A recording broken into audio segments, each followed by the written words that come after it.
Ça pourrait être pire. Est-ce que cela fonctionne?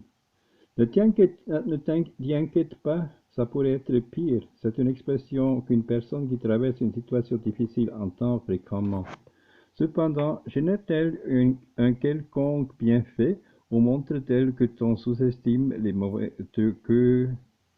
sous-estime les mauvaises passées? Beaucoup d'entre nous se sont vus dans cette situation. Nous avons tendance à comparer nos situations avec celles des autres. Nous les utilisons comme référence. Parfois, savoir que quelqu'un traverse une réalité un peu plus compliquée peut nous apporter un certain soulagement. C'est comme si notre esprit cherchait désespérément un fait auquel s'accrocher. Aussi curieux que puisse nous être ce type de ressource, la psychologie a étudié ce problème, ce phénomène. Nous savons qu'il s'agit d'une stratégie d'adaptation à laquelle nous recourons fréquemment. Cependant, cette bouée de sauvetage a des nuances et il est important de les prendre en compte. Ça pourrait être pire, il pourrait pleuvoir. Nous rentrons chez nous après le travail et la voiture tombe en panne. Et d'autres exemples de ce genre, nous les connaissons tous. Nous trouvons face à deux situations très différentes. Dans le premier, penser que la situation ne va pas se compliquer nous soulage. En revanche, dans le deuxième exemple, la situation est sous-estimée car comparée à d'autres plus graves.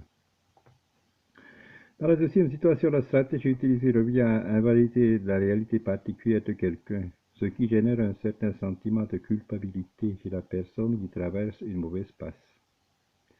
Il n'est ni logique ni éthique de recourir à ce type de commentaire. Ça pourrait être pire la phrase qui invalide les expériences. Il n'est pas toujours évident de savoir soutenir, accompagner et aider les autres. Lorsque nous traversons une période difficile, nous n'attendons en général pas que ceux qui nous entourent mettent fin au problème ou pleurent la perte subie. Nous souhaitons et espérons seulement la compréhension et la proximité. Pourtant, nombreux sont ceux qui ont recours à la fameuse phrase « ça pourrait être pire ». Si quelqu'un a eu un accident de voiture et qui n'a que mal au cou, lui dire que les choses auraient pu être pires peut générer en lui une angoisse et la peur de reprendre le volant. De la même façon, si quelqu'un a été licencié de son travail, cela ne se console pas non plus de penser qu'il pourrait se voir dans des circonstances plus difficiles. Un tel commentaire invalide ses émotions et sa réalité par comparaison avec un autre qui n'existe pas pour lui. Le danger de la victimisation. Une étude menée par Dr. Shelley Tyler et Joan Wood de l'Université du Texas montre un point intéressant à ce sujet.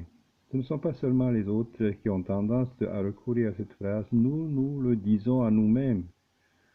Or, le recours à cette stratégie d'adaptation psychologique face aux difficultés n'aide pas toujours. Si ce que nous traversons est grave, il en résulte une chronification du rôle de victime. Pour mieux comprendre, prenons exemple. Imagine un adolescent qui a été victime d'intimidation. Ce jeune homme se console en pensant que les choses auraient pu être pires. Il n'a jamais été agressé physiquement. Il est même soulagé de penser que personne n'a découvert ce qui n'allait pas chez lui, ni ses parents, ni ses professeurs. Avec ce mécanisme, il invalide la réalité personnelle. Il ne fait pas face à sa souffrance car il la sous-estime. Et en la sous-estimant, il applique un mécanisme de défense pour éviter le traumatisme. Avec cette stratégie mentale, on ne fait que chronifier la victimisation, on ne la résout pas. En somme, dans peu de circonstances, le commentaire « ça pourrait être pire » est vraiment utile. Nous n'évitons pas la souffrance présente. Chaque préoccupation et chaque situation personnelle mérite d'être reconnue et respectée.